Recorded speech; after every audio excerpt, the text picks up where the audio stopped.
Lolo, tingnan niyo po ito. Ano yan? Cheese po ito. Cheese lime. Tingnan niyo po. Oh, di ba? Ituro mo sa akin. Turo ko pa sa inyo at saka sa kanila. Game!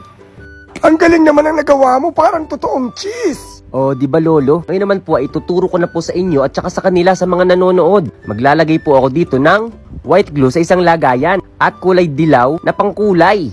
Yan, Lolo. Ngayon naman po ay hahalu-haluin na po natin ito hanggang sa maghalo po ang pinaka-yellow at yung pinaka-glue na nilagay natin kanina. Na parang ganito po, Lolo. Sige nga, patingin nga. Ito na po at tingnan nyo po oh. Nagiging color yellow na po itong slime na ginagawa natin. Ito po yung magsisilbing pinaka-cheese ng cheese slime. At syempre, hindi po mawawala ang activator para mabuo po ito. Isang takip na activator po para hindi po tumigas ang pinaka-slime po natin. Nakikita ko na bubuo na nga. O, di ba Lolo, nag-start na po siyang mabuo. Hanggang sa mapapansin po natin na kumakapit na po siya dun sa pinakapanghalo natin na parang ganito po oh. Tingin ko ay pwede na po itong ilagay sa board. Para masamasahin at stretch. Alam mo na po Lolo ah. Siyempre naman. Lagi pa naman akong nanonood sa'yo eh. Ngayon naman po ay stretch na po natin ito at mamasamasahin para po mawala yung pinakadikit ng slime. Na parang ganito Lolo.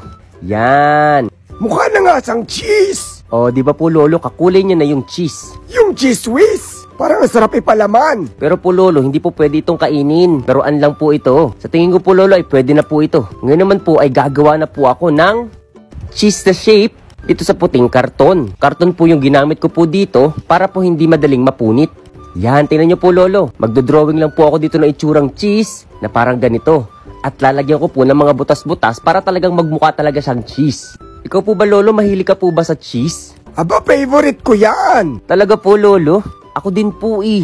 Gustong gusto ko po kumain ng cheese. Parehas pala tayo. Opo Lolo, tingnan nyo po oh. Nabubuo na po tong cheese na dinodrawing ko. Ngayon naman po ay ready na po itong kulayan ng color yellow para talagang mas maging matingkad at magmukhang cheese po ito. Tingnan nyo po Lolo, gumaganda na po siya at nagbumukha ng cheese. Wow, ang galing! Oh, di ba po Lolo? Pero paano yung nagawa mo kanina? Parang umahaba siya. Guntingin po natin ito. Charan! Pati po yung gitna Lolo, parang ganito po. Tapos po ibabaliktad po natin ito. At naalala nyo po yung ginawa nating slime kanina? Ito po oh, ilalagay po natin siya sa pinakalikod. Para kapag in-stretch po natin siya ay talagang magmukha siyang cheese na nagme-melt. Wow! Very creative! Tingnan nyo po Lolo, ang ganda. Oo nga! Ipakita mo na sa kanila! Charan! At ito na ang ating nagawang cheese slime. Tingnan nyo.